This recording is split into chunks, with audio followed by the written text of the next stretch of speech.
Imagina sentirte en un pensamiento que constantemente viene a tu cabeza, o sentir palpitaciones, o que respiras agitadamente y el aire no te llega a los pulmones. Esta situación es muy común para la mayoría de las personas. No importa el sexo, no importa la edad, no importa la cultura. En este espacio de los miércoles de bienestar, en el cual te damos la bienvenida, estaremos hablando sobre esta condición. Soy Jorgeina Durán, gerente senior de Salud y Bienestar de Humanos Seguros, y junto a Víctor Luna te damos una vez más la bienvenida a este espacio. Así es, Jorgelina. Bienvenidos a los miércoles de bienestar de Humanos Seguros, y en el día de hoy vamos a hablar de la condición de las 1000 caras. Hablamos de ansiedad. Y vamos a tocar el tema con una persona muy querida para los miércoles de bienestar, la médico psiquiatra, la doctora Yudel Catronilo, quien nos acompaña en el día de hoy para tocar este tema. Este tema es parte de la dimensión salud de la rueda de la vida de Humanos Seguros. Así que descárgala, está en las redes sociales de Humanos Seguros o aquí en este episodio. Doctora, un gusto que esté por aquí. Para mí es un placer. Humanos Seguros y en su miércoles de bienestar se ha convertido como en mi casita. Ay, gracias, doctora. Me encanta que tengas ese sentimiento. La verdad es que nosotros también lo compartimos contigo. Lo primero que quiero preguntarte, porque la verdad es que conversando fuera de cámara, esto se ha convertido en una epidemia. Entonces, yo quisiera saber a qué se debe ese incremento en este tema de la ansiedad y por qué se está padeciendo más ahora. Mira, más que padecerse ahora, entiendo que se está diagnosticando más en estos momentos. Sabemos todos que posterior a la pandemia del COVID-19, pues el tema de salud mental incrementó en un 25%, tanto ansiedad, depresión y demás enfermedades.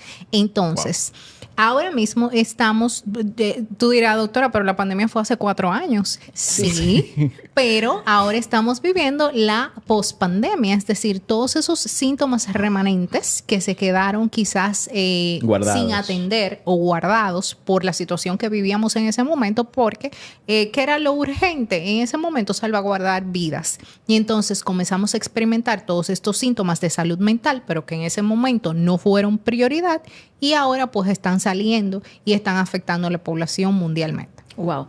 ¿Y hasta cuándo nosotros esperaríamos ver estos temas de ansiedad? O sea, relacionados al tema pandemia, pospandemia. ¿Ustedes tienen...? Lamentablemente, quizás pudiéramos ver afectados hasta 10 años después de la pandemia. Eso diciendo como los síntomas floreciendo, por decirle una palabra. Ahora bien, entiendo que ahora mismo el estigma ha disminuido un poquito. Sí. Ya hay espacios abiertos de psicoeducación y las personas definitivamente están acudiendo a las consultas de salud mental. Hablamos fuera de cámara de que mis colegas psiquiatras y yo estamos a veces en chats y es preguntando quién está disponible porque hay un centro que demanda un psiquiatra y ahora mismo todo el mundo te dice está lleno. Definitivamente la población ha hecho conciencia y está buscando la ayuda que necesita. Y yo creo que también la misma pandemia creo que nos ayudó a evidenciar que la ayuda es importante y necesaria y que tenemos la necesidad de pedirla. Porque muchas veces quizás antes de la pandemia era como algo que escondíamos. Algún tema relacionado con salud mental era tabú. Ahora siento que hay más apertura en ese sentido. Secretos de familia, nosotros le llamamos. O sea, literalmente. Quien tenía una enfermedad en la familia, eso no se podía decir. Yo tenía una tía que yo creo que sufría de nervios, pero realmente nunca me dijeron qué diagnóstico era, si tomaba pastillas, si no tomaba pastillas. Y eso es algo que se evidencia mucho en la consulta actual. Porque tú le preguntas quizás a las generaciones jóvenes, 20, 22 años, y te dicen que en su casa no le comentaban ese tipo de cosas. Tú sabías que tenía una tía que era rara, o que tenías una tía que tenía problemas para dormir, o un tío que de repente era aislado, que no compartía con nadie, pero nadie se sentó con ellos a decirle que realmente era una enfermedad mental. Valiosísimo. Y partiendo de esto que comentas, de que no dormía bien, de ese tipo de... esa condición, ¿cómo se manifiesta física y mentalmente? Mira, me encanta cómo lo describe Víctor, porque él dice las distintas caras. Y efectivamente, la ansiedad es una enfermedad que puede simular cualquier otra enfermedad en el cuerpo humano. De hecho, si nosotros nos vamos a sintomatología, podemos ir sistema por sistema desglosando qué síntomas pudieran derivarse de la ansiedad. Ahora bien, entre frecuencia, por ejemplo, tenemos los síntomas cardiovasculares, que son quizás los que más llevan a una persona a una emergencia, porque inmediatamente tú sientes que te está dando algo parecido a un infarto al corazón, pues tú corres a una emergencia. Creo Claro. que es de los órganos que más cuidamos. Sí. Entonces, por ejemplo, en el sistema cardiovascular podemos tener taquicardia, es decir, un corazón muy acelerado, o palpitaciones muy fuertes, sentir que tu corazón se quiere casi salir de tu pecho. Podemos tener sudoración, una sudoración que tú parecieras que estás haciendo ejercicio, pero realmente tú estás en un aire acondicionado. Si nos vamos al sistema respiratorio, esa sensación de que tú estás respirando, pero que el oxígeno realmente no está llegando a tu cerebro. Incluso si nos vamos al sistema nervioso, al sistema neurológico, tenemos eventos que simulan como si fueran accidentes cerebrovasculares. ¿Y qué decirte del sistema gastrointestinal? ¿Cuántos pacientes van a la consulta y te dicen, mire, es que realmente yo no puedo hablar en público porque inmediatamente yo intento hablar en público, pues a mí me da deseo de ir al baño? Y doctora, ¿es una diarrea que a mí no se me quita? ¿O eso es una sensación de náusea y tengo que ir al baño a vomitar porque es la única forma en que se me alivia? O de repente yo comienzo con flatulencia. Entonces ya... ¿cuántos sistemas hemos abordado? O sea, Wow. te digo que es la enfermedad de 1000 caras porque te puede simular cualquier otra enfermedad en el cuerpo. Doctora, y si esto es así, ¿cómo yo puedo diferenciar la ansiedad que me genera, por ejemplo, el hablar en público de manera natural, que uno siente pues esos nervios y así por el estilo, de cuando ya es algo que es clínico? O sea, ¿cómo... Si estoy viendo los miércoles de bienestar y digo, óyeme, pero es posible que ese sea yo, ¿cómo sabemos si es clínico o si es natural del ser humano? Creo que todo el que me ha visto hablando de temas de salud mental ya ama la palabra conmigo, que es funcionalidad. Entonces, cabe destacar que la ansiedad, de hecho tenemos una película ahora que ha vuelto la ansiedad famosa, que es Intensamente 2. Sí. La ansiedad es una emoción normal, de las emociones básicas incluso. Entonces, es normal que en situaciones de incertidumbre o donde tú no estés informado de lo que va a pasar, pues tú experimentes esa inseguridad. El sutico. El sutico, el famoso sutico. El sutico que yo siento antes de que digan 3, 2, 1 para comenzar a hablar en cámara, ¿verdad? Ahora, ese sustico no me impide iniciar la conversación. Okay. Ese sustico no me impide a mí presentar mi conferencia ante un público determinado. Ese sustico no evita que si yo soy artista, pues yo cante ante el público. O ese sustico no deja que, por ejemplo, si tengo que presentar un informe ante los directores de la empresa, pues que yo presente el informe. Entonces, cuando yo, a pesar de ese sustico, puedo ejercer mis funciones normales, estoy ante ansiedad normal, ansiedad como emoción. Ahora bien, cuando de manera sostenida por un tiempo prolongado, tipo 3, 4 semanas, casi todos los días, yo veo que esta sensación difusa, que es indescriptible, que es a veces hasta subjetiva, porque solamente quien la experimenta puede pues describirla, se mantiene 4 semanas, todos los días, casi la mayor parte del día. Entonces ya estamos ante ansiedad como patología, como enfermedad y como condición. Pudiera ser que a partir de ese caso que usted trae respecto de que no puedo hablar en público porque vomito, porque se me descompone el estómago, eso pudiera ser quizás alguna alarma que podemos decir, mira, esto no me está funcionando porque mi trabajo es hablar en público. ¿Eso es algo que pudiera ser? Claro, es una bandera roja. Okay. Repito, la bandera roja se enciende inmediatamente, tú no puedes hacer algo de tu vida cotidiana. Okay. No necesariamente hablar en público, porque a muchos de nosotros les genera ansiedad hablar en público. Pero, por ejemplo, yo he tenido pacientes que posterior a un accidente de tráfico, entonces no pueden manejar porque inmediatamente entran al carro, sienten esa sensación de opresión difusa en el pecho, de que no pueden respirar, empieza la sudoración, empiezan los temblores. Eso no es normal porque manejar en la vida de esa persona es algo natural, cotidiano, es algo que hace de manera regular y que lo hacía previamente. Entonces, inmediatamente no puedo hacerlo, ya sabemos que hay una banderita roja que hay que acudir a algún especialista de salud mental.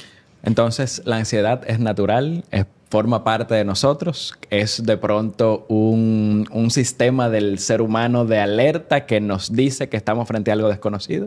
Claro que sí. De hecho, la ansiedad es salvadora, señores, porque si aquí, de repente, nosotros grabando, se arma un fuego, lo que nos va a hacer salir corriendo es la ansiedad. Es un mecanismo de defensa, es el sistema de alerta.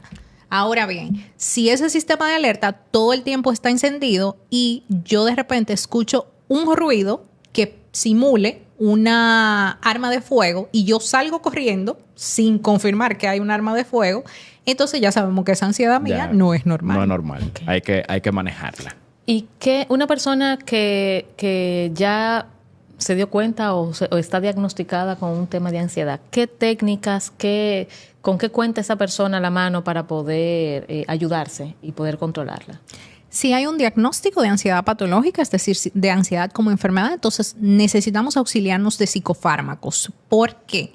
Porque si bien es cierto que simula cualquier enfermedad en el cuerpo, entonces puede generar una taquicardia que pues sea inhabilitante para el paciente. Entonces eso hay que controlarlo con farmacología. Si genera una diarrea que de repente descompense el balance hidroelectrolítico en el cuerpo de esa persona, pues hay que medicarlo porque en algún punto ese desbalance pues va a generar consecuencias fatales en esta persona. Ya cuando un paciente está medicado, entonces sí tenemos técnicas que introducimos de la mano de terapeutas que podemos hacer porque aunque el paciente esté medicado, sobre todo los primeros meses, pues puede experimentar síntomas. Entonces, las técnicas más utilizadas son traer el paciente al momento presente, porque la ansiedad es querer irse al futuro, esa preocupación excesiva por lo que va a pasar. Entonces, entre las técnicas gold estándar están la respiración. Nosotros creemos que respiramos, pero realmente no sabemos respirar. Es esta respiración en la cual nos tomamos un momento para inhalar aire por nuestra nariz y exhalarlo por la boca, pero sentir que ese oxígeno entra y asimismo sale del cuerpo. Entonces, los ejercicios de respiración no es practicarlos en el momento que te da un ataque de ansiedad o un ataque de pánico. Hay que practicarlos cuando estamos tranquilos para en el momento que te dé el ataque de ansiedad o de pánico, entonces tú tener el conocimiento de qué hacer. Porque evidentemente cuando estás bajo alerta, cuando tu sistema de defensa se activa, entonces el razonamiento lógico disminuye o se apaga. Entonces, si no es algo que has practicado, no lo vas a poder realizar. Uh-huh. Otra de las cosas que podamos aplicar es con los sentidos. El sentido del tacto, es decir, sentir pues que estoy aquí en esta mesa. Las temperaturas, me gusta mucho la técnica del agua fría, es decir, tomar un recipiente con hielo, incluso agua con hielo, e introducir tu cara, o tomar el hielo, por ejemplo, y frotarlo en una parte de tu cuerpo. También tenemos la técnica de los olores, donde tenemos olores muy fuertes, o no necesariamente fuertes, sino que te conecten con experiencias de bienestar. Por ejemplo, para mí la vainilla es un olor que me recuerda a mi infancia, que me recuerda a bienestar. Y siempre pienso que si me da un ataque de pánico en algún momento, todavía no lo he vivido, pero pienso que ese olor me va a reconectar con ese momento presente. Okay. O sea que una buena técnica puede ser tener nuestro aceitico esencial de vainilla o de algún olor que nos recuerde algo para poder... A mí lavanda. Muy bien. Lavanda, rico, delicioso. Lo que rescato, doctora, es las cosas que nos traigan al aquí y a la hora.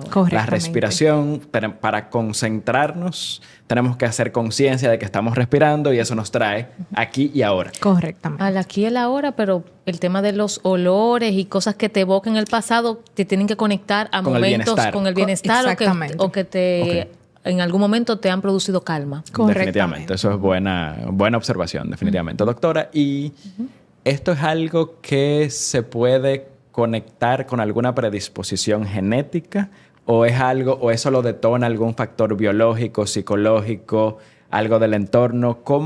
¿Qué puede detonar un episodio y si tiene algo que ver con alguna predisposición que venga de la parte genética?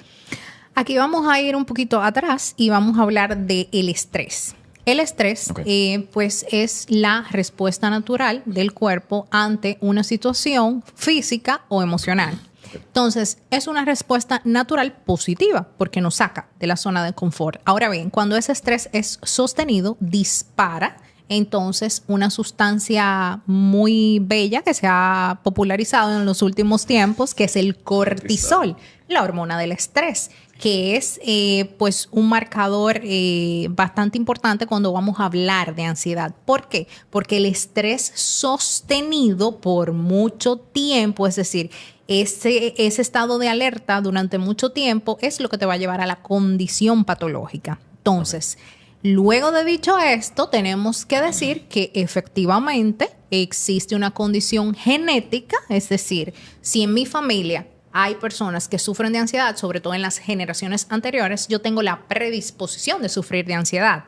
Y sobre todo, si me expongo pues, a situaciones donde me generen estrés sostenido, entonces si ya tengo la condición genética y me expongo a situaciones, pues boom, es como una bombita atómica, va a detonar síntomas de ansiedad. Y otra cosa son las enfermedades médicas, es decir, de repente yo soy una persona súper saludable, pero tengo como dicen, mi negro detrás de la oreja, mi ansiedad detrás de la oreja, porque en mi familia hay ansiedad. Entonces me da un Dios libre cáncer de mama. El enfrentar esa enfermedad de cáncer de mama me mantiene en un estado de estrés sostenido por largo tiempo.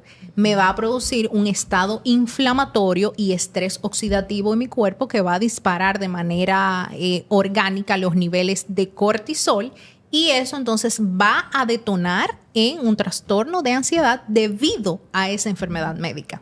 Entonces todo está entrelazado. Sí. Realmente sí, hay condiciones genéticas que van a detonar en ansiedad y hay condiciones psicosociales que fungen como detonantes ante una persona que ya tenga la predisposición. Y pudiéramos complementar eso, doctora, y eso lo vuelvo una pregunta respecto del comportamiento. Por ejemplo, yo como hijo veo a mi mamá manejando una situación de ansiedad generalizada, sostenida en el tiempo. Yo aprendo eso como comportamiento y eso es lo que yo sé. Entonces, ahí no es solamente la genética, sino que también se ayuda de lo que yo estoy viendo como normalidad. Patrones comportamentales que son patológicos. Porque, por ejemplo... Que recibo no genéticamente, sino aprendidos. Entonces, porque te voy a decir una cosa. Por ejemplo, el tiempo, y sobre todo aquí en la ciudad de Santo Domingo, genera mucho estrés. Entonces, si yo veo que mi mamá todo el tiempo está saliendo 5 minutos antes, 10 minutos antes, yo voy a aprender que eso es lo normal, que yo no tengo que salir con tiempo suficiente para llegar al lugar donde tengo que estar. El no llegar a tiempo genera estrés. Ahora, si yo lo convierto eso en parte de mi rutina, en un patrón de comportamiento habitual, entonces yo todo el tiempo voy a estar estresado. Claro. Y eso es algo que puedo modificar, es un patrón modificable. Sin embargo, es algo aprendido en mi familia que me va a generar ansiedad. Sencillamente. Tan sencillo como es. Tan sencillo como es. Y hablando sobre el tema de ansiedad como tal y el rol que juegan las buenas prácticas que nosotros promovemos en este espacio de ejercicio, dormir, alimentación saludable, ¿cómo esto puede ayudar en el control de la ansiedad?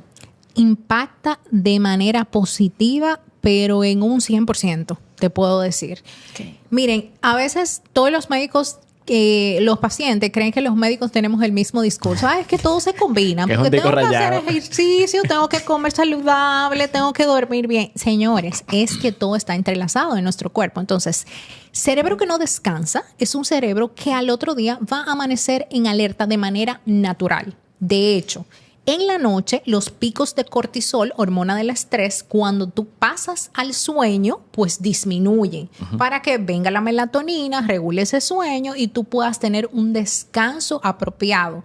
O sea, descansar no es solamente que tu cuerpo físicamente, tus músculos descansen, sino que tu sistema de alerta del cerebro se apague. Si esa noche no fue reparadora para tu cerebro, ese sistema de alerta no se apaga y al otro día tú vas a estar en alerta. Y de repente vemos conductas violentas que no es que el paciente o el individuo tiene ninguna condición de salud mental y detona ante cualquier cosa de manera violenta y es simplemente por una noche de mal sueño. Entonces el sueño es vital. La alimentación saludable. Tenemos que ver las dos vertientes. Yo no le estoy diciendo a usted que un día, un sábado, usted no se come una pizza, que usted no se come una hamburguesa, que no se come un heladito. Ahora, no podemos estar la semana entera, el lunes un helado, el martes una pizza, el miércoles una hamburguesa y así se va el resto de la semana. Porque entonces convertimos ese placer, esa generación de dopamina inmediata, que al final es como una intoxicación porque se convierte en adicción, y entonces eso me va a generar ansiedad, eso me va a generar inflamación en mi cuerpo y al final aumentan los niveles de ansiedad. Entonces sí, es un disco rayado. La alimentación saludable es importante. No es que usted se someta a dietas restrictivas, hipocalóricas. O sea, si eso es su meta, muy bien, lo felicito. Pero una dieta saludable es sencillamente comer la comida lo menos procesada posible, tener un balance, ensalada, un poquito de proteína, una alimentación saludable y hacer ejercicio. Señores, al hacer ejercicio nosotros liberamos endorfinas y liberamos adrenalina que mantienen nuestro cuerpo regulado. Y no estoy diciendo que vaya al Gold Gym a inscribirse con el entrenador, que eso es un programa que usted va a tener la figura para competir en no sé. No. 30 minutos 3 veces por semana de caminata, de natación, de bicicleta, de correr si usted quiere correr, de yoga, de cualquier tipo de actividad física es suficiente para usted mantener un buen estado de salud mental. Entonces, repito, no es que los médicos tenemos un disco rayado, es que los beneficios para el cuerpo de todas esas actividades de bienestar que ustedes promueven son efectivas para tú a largo plazo mantener un buen estado de salud mental. Interesante. Definitivamente. Es que no es para tener un cuerpo esbelto, no es para lucir bien para los demás. Es porque a nivel de salud mental es imprescindible y por eso es que promovemos y es que decimos que el bienestar es una decisión que empieza con cada uno en cada episodio. Exacto. Correctamente. Parecemos discos rayados, pero no. Pero es importante que conectemos con la alimentación porque no solamente impacta en la parte física, sino que también, ahora confirmado por la doctora, nos impacta en la parte emocional, en la parte de salud mental. Yo quisiera saber, doctor, y aquí quizá asuste un par de la audiencia que nos está viendo. ¿Qué produce, si hay algún efecto de un estado de ansiedad que quizás no detectado, guardado, escondido? ¿Qué puede producir a largo plazo? ¿Hay alguna situación que pueda desencadenar? Un ataque de ansiedad inminente donde quizás se pueda poner en riesgo tu vida, porque tú puedes decir, bueno, pero es que una taquicardia no va a poner en riesgo mi vida, pero hay que medir los niveles de taquicardia. Y como dijimos que la ansiedad es la gran simuladora, o sea, puede poner en riesgo efectivamente la vida de un paciente. Uh-huh. Si puede simular un accidente cerebrovascular, entonces puede tener incluso los síntomas de un accidente cerebrovascular, que van a ser reversibles, sí, pero en ese momento corre riesgo la vida del paciente. Entonces, definitivamente también hay que contemplar esa parte. Y pudiéramos caer quizás a partir de la ansiedad sostenida en el tiempo, ¿pudiera detonar alguna depresión o algo por el estilo? ¿O no necesariamente? Sí. Miren, la ansiedad y la depresión yo las llamo como primitas hermanas. Okay. Van por la misma carreterita en el cerebro, la vía de la serotonina. Entonces, inmediatamente, cuando tú vas en una carretera de doble vía, si hay un accidente en un lado, se van a impactar los dos lados. Otro, o sea, claro, el tapón va en ambos lados. Entonces, es muy raro, por no decir nunca, pero es muy raro que un paciente con síntomas de ansiedad no curse con síntomas afectivos, es decir, del polo depresivo o viceversa, que un paciente con un trastorno depresivo mayor no curse con síntomas de ansiedad. Ahora, dependiendo del peso de los síntomas, pues ya tú puedes diferenciar en qué polo va el trastorno, porque efectivamente pues son dos polos diferentes, más no opuestos, porque repito, viajan en la misma carretera a nivel de vías cerebrales. Yo siento que no nos podemos meter tan a fondo, porque ya ella está abriendo una cajita de Pandora, que si nos vamos por esa vía... Un episodio nuevo. Un episodio nuevo. Ese lo vamos a dejar para el 2.0 de este episodio. Pero es bueno que la gente sepa que van de la mano, que son, como dice la doctora, son prima hermana, que cuando va una, va la otra cayéndole atrás.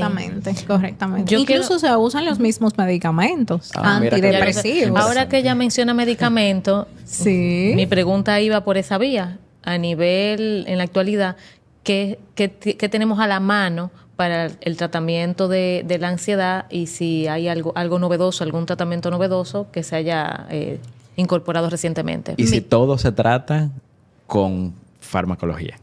Y también otra cosa, después que tú caíste tomando medicamentos, ¿tú puedes echarte para atrás y dejarlo?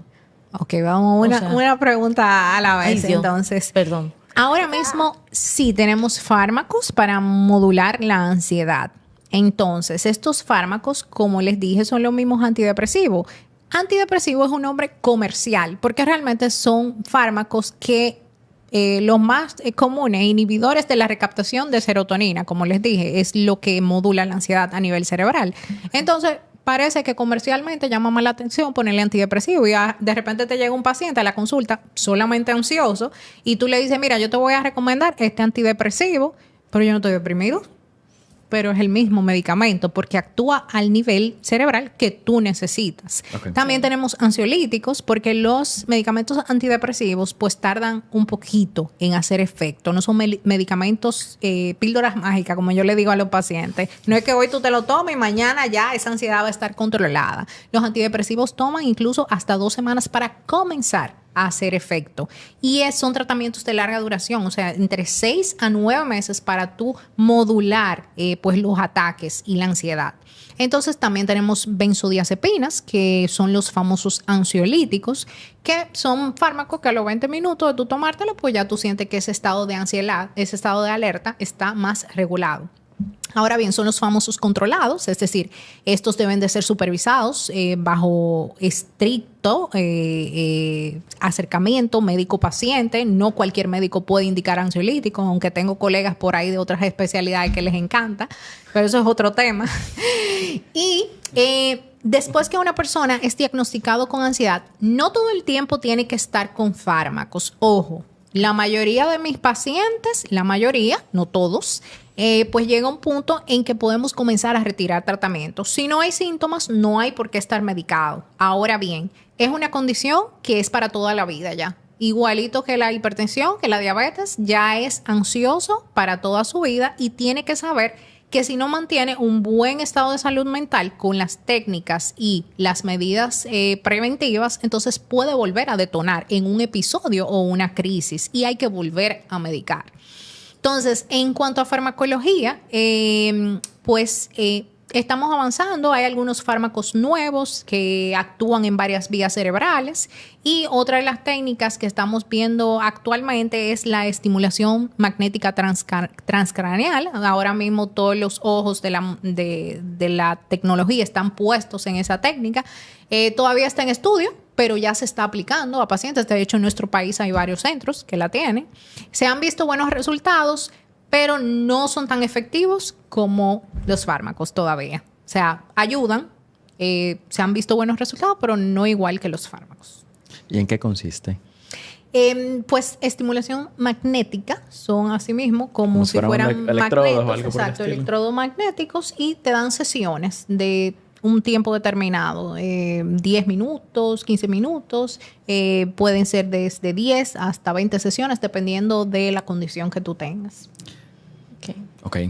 Una consulta, doctora. Sí, claro. La verdad es que estoy como que conectando los puntos y a partir de la parte farmacológica no me deja de martillar la cabeza el qué genera la ansiedad y si es algún factor psicológico, si es algún factor de de que yo no manejo alguna situación de manera adecuada y no lo trato, entonces voy a depender completamente del fármaco todo el tiempo. Sí, eso es correcto. ¿Sería conveniente combinar para el paciente común el fármaco con la terapia o cómo funciona? Siempre.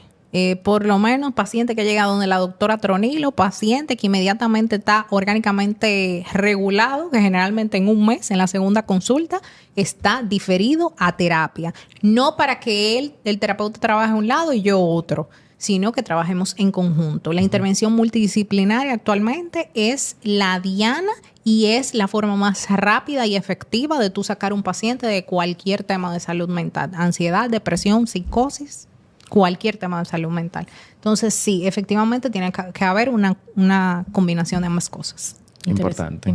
Sí. Yo quisiera que la doctora nos dé unas recomendaciones finales para para el grupo de esta comunidad de bienestar, pero me gustaría, aparte de esas recomendaciones finales, que nos comente un poco acerca de ese evento que vas a tener pronto por aquí y cómo podrían las personas participar. Bueno, pues este evento está pensado en base a las necesidades femeninas. Lamentablemente, las estadísticas no colaboran con la mujer en materia de salud mental. Incluso la enfermedad mental es 2 veces más frecuentes en mujeres que en hombres. Sí. Y visto eso, sí, en estadísticas y en la práctica clínica, entonces quise crear un espacio donde se le diera esas herramientas a todas esas mujeres para enfrentar todos los temas de salud mental. No solamente porque tengan una enfermedad, sino porque a diario vivimos a mucho estrés por los diferentes roles que enfrentamos actualmente. Entonces, de ahí nace mi bebé, Salud Mental Edición Femenina. Es un espacio de bienestar integral para la mujer donde vamos a estar conversando de todos esos temas que involucran el bienestar femenino. Les invito a todos, 21 de septiembre a las 9 de la mañana en Laboratorios Rowe. Pueden adquirir sus boletas a través de la plataforma digital de TIX. Y nosotros vamos a tener acá una dinámica en redes sociales para que las personas que nos acompañan en los miércoles de bienestar y vean este episodio, pues puedan adquirir sus boletas en la dinámica. Así es. Por eso esta es mi casa. Claro, definitivamente. ¿Qué recomendación, doctora, retomando la pregunta de Jorgelina, qué recomendación usted nos puede dar para esta audiencia de los miércoles de bienestar atendiendo a este tema que estamos conversando respecto a la ansiedad? Quizá una persona que se está identificando con alguno de los síntomas, o quizá una persona que no lo haya hecho, sin embargo, que sea bueno para de manera preventiva poder manejar este tipo de episodios que comienzan de manera cotidiana y que quizás puedan manejarse más adelante ya de manera clínica. Si está haciendo sintomatología, inmediatamente agende su consulta de salud mental. Si usted todavía pues no se siente tanto en confianza con ir a un psiquiatra, vaya a un psicólogo, que los psicólogos están capacitados para decirle, mira, esto se puede manejar con técnicas o no, esto necesita la intervención farmacológica, hay que derivarte a psiquiatría. Entonces, cualquier persona que piense que se le prende el bombillito y que está teniendo esas banderitas rojas que mencionamos anteriormente, no lo deje para después. Es una condición que va carcomiendo su funcionalidad y hay un día que usted se va a levantar y va a tener que salir a una emergencia, y cuando usted llegue a la emergencia, que le tomen sus signos vitales, que le hagan cualquier analítica, todas esas analíticas van a estar dentro del rango normal porque sencillamente es una condición de salud mental. Entonces, si usted es un paciente que ya sabe que tiene su condición, no abandone su tratamiento a destiempo. Si el psiquiatra le dice que desea 9 meses, pues cumple con ese tratamiento, desea 9 meses para tener la oportunidad de retirar esa farmacología.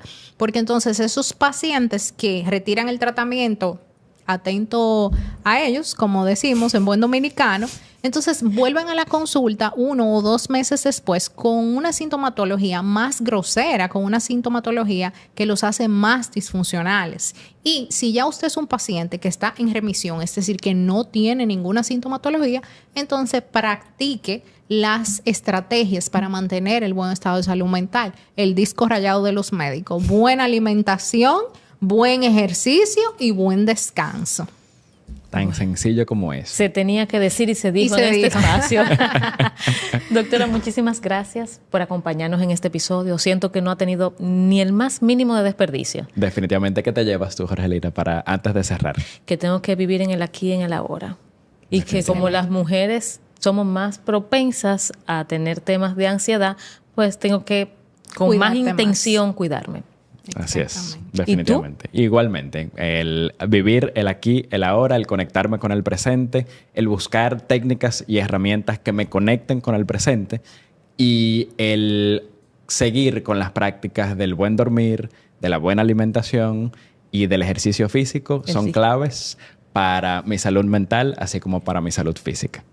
Y así llegamos al final de otro episodio de los miércoles de bienestar. Si quieren comentarnos debajo en este episodio, pues pueden dejar los comentarios de si quieren que traigamos a la doctora nuevamente, qué otros temas desean que se traigan a este espacio y nada, hasta la próxima, porque Hasta la próxima, y recuerda que el bienestar es una decisión que empieza contigo.